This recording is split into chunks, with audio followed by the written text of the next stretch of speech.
underground stem. Alright, so in previous class we have discussed about the aerial stem and the subaerial stem. So without any delay, let us start with underground stem. So finally, now the last category, that is underground stem. Underground stem would of course remain inside the soil, and their main purpose is storage, and they will also be performing the task of perennation.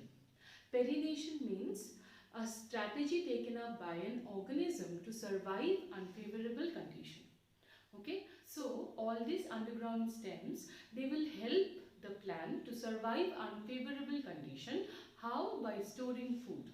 Also, they would be bearing buds, so they will also help to give rise to a new plant when favorable condition would return. So then they have three purpose. One is storage of food.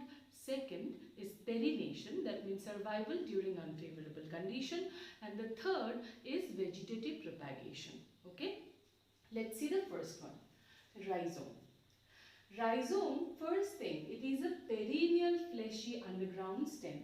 Perennial means a particular structure or a plant which has a life cycle of more than 2 years. It can be 3 years, it can be 300 years, but then if it is more than 2 years, we use the term perennial. Now, these rhizomes, they usually grow indefinitely, and they are going to be parallel and horizontal to the soil surface. Their growth is going to be indefinite, and they will keep growing parallelly or horizontally to the soil surface. They will bear nodes, internodes, buds and scaly leaves. Now this is very, very important. See, in the last class you have also learned about certain fleshy structures which will store food and will remain inside the soil, right? Like carrot, turnip, beet, etc.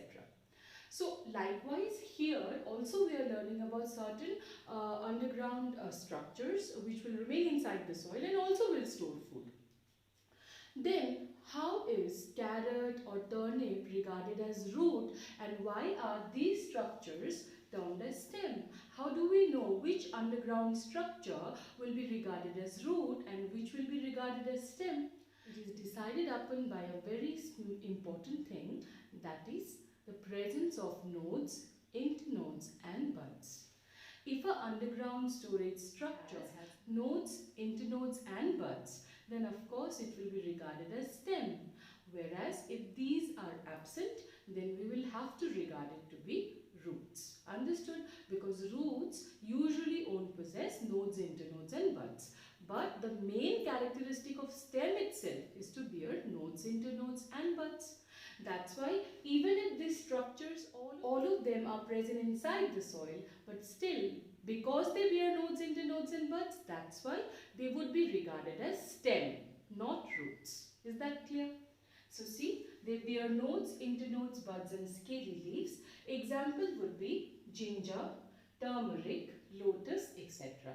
Like in the diagram itself, all this line that you can see, these are the nodes, and in between two lines, the space that you can see, these are the internodes. Also, eventually, there will be buds growing in the structure, and also there will be adventitious roots formed below.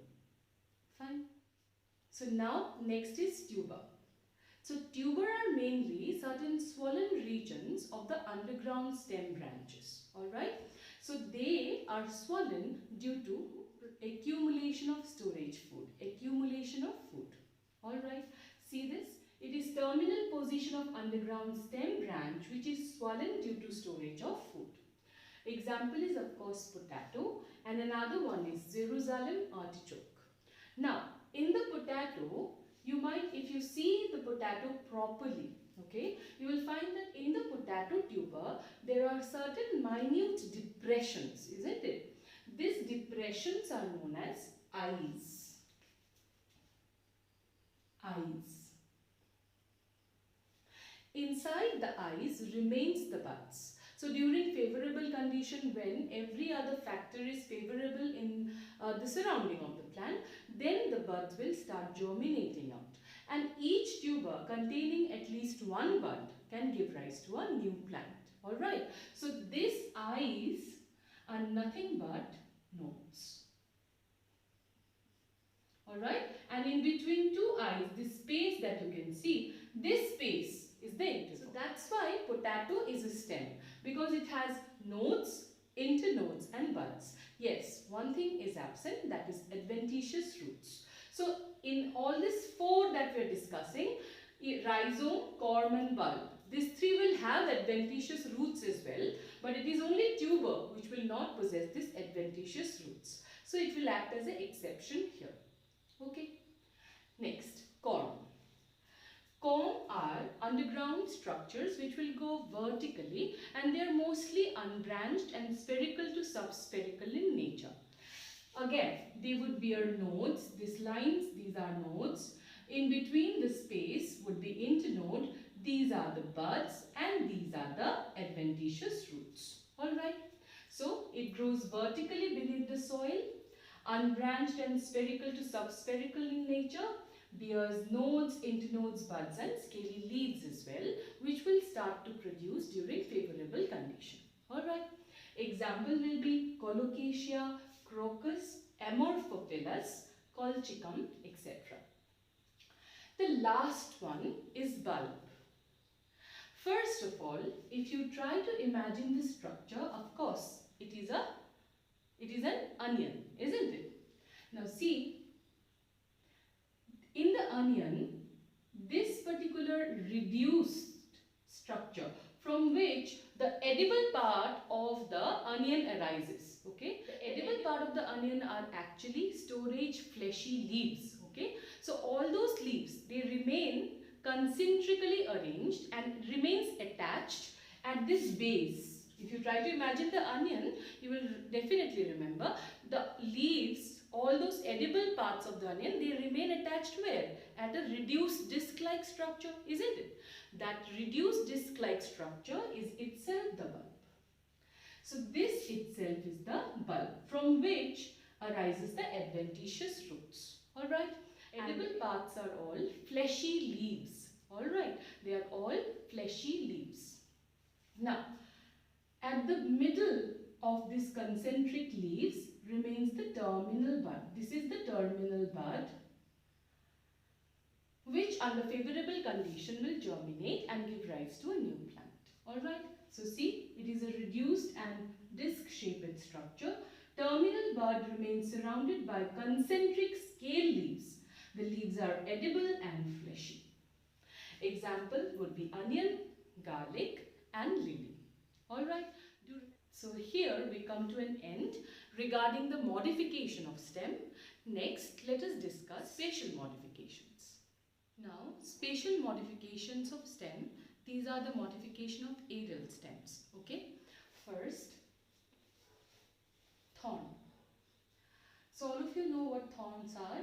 These are stiff and sharp structures, and their main function is to reduce the rate of transpiration, and also they will act as a defense mechanism in plants by helping the plant to get protection against browsing animals. Okay, so animals which will feed upon the plant now would be avoiding the plant because of the presence of the thorns. Okay, and I think all of you know what is transpiration. Loss of water from the plant body in the form of water vapor, isn't it? Due to the presence of thorns, even transpiration rate will slow down. So the plants won't be losing as much water as otherwise they would do. Alright. Example would be citrus, duranta, pomegranate, etc. Next is tendril. You already know tendrils are soft and sensitive structures which can coil around a solid support and help the plant in climbing, isn't it? Examples will be cucurbita and grapes. Next, phylloclades. Now this is a very, very important point, or this is a very important part for your exam. Okay? See, phylloclades are, they might be, from the appearance it is looking like a cactus, isn't it? So it's kind of a similar thing. It is a flattened green stem with unlimited growth. Alright, and this stem, it will not bear leaves. Here the stem itself will perform photosynthesis. Alright, why? Because these plants, they will be growing in dry habitat, and that's why for conserving water they will not bear leaves. The lamina of the leaf usually have many stomata, and hence there will be a lot of transpiration happening in the plant body due to the presence of leaves.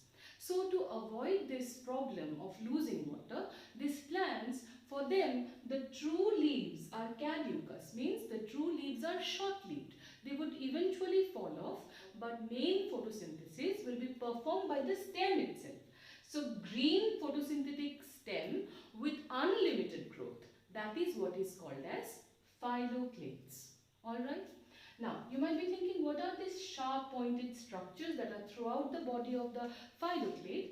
These are called areoles. Areoles are small raised regions. They are like this. Okay? And throughout the circumference of these raised regions will arise certain bristle-like structures. And surrounded by the bristles, from the center will arise a single spines. Okay? Spines are also sharp pointed thorn-like structures. Alright? But there is an important difference that you will eventually get to know. Okay? So what are areoles? They are raised regions and they remain surrounded by bristle-like structures, and from the center would arise sharp pointed spines. Alright. So that will also act as a defense mechanism to the plant, and the plant will be protected from browsing animals. Examples would be Opuntia and Euphorbia. Next is cladode. So cladode is also green photosynthetic stem performing photosynthesis instead of leaves. But here it was showing unlimited growth phylloclade, but cladodes will show limited growth. That's the only difference. Okay. So green stems with limited growth for photosynthesis. So they are green stems with limited growth. Okay. Limited growth for photosynthesis. Example will be asparagus, ruscus, etc. So with that, stem is completed. In the next class, we start with leaves.